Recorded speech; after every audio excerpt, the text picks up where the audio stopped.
You know, I tell you, when သူဟာညီမပြီးမှထိုးတော့ကချန်ပီယံခပတ်စုခုခဲ့တယ်ကဘာဘော်က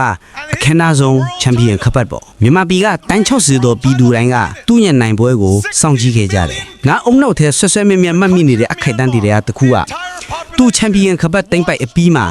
ကွင်းလေကောင်မှာမမတ်ရက်ပြီးမြန်မာတနိုင်ငံလုံးကိုစကားချွေတာသူပြောသွားတာကမြန်မာငါကတန်မာတဲ့သူမဟုတ်ဘူးရဲရင်တဲ့သူလည်းမဟုတ်ဘူးအရန်ကောင်းတဲ့သူလည်းမဟုတ်ဘူးဒါပေမဲ့မြန်မာပေးသက်တွေရဲ့ဝင်းရံမှုနဲ့ဆိုရင်ငါလည်းကမ္ဘာချန်ပီယံဖြစ်နိုင်တယ်ဆိုပြီးပြောချလိုက်အဲ့ဒီစကလုံးနဲ့တနိုင်ကလုံးကိုသူကမြင့်ပေးလိုက်တယ်သူဟာ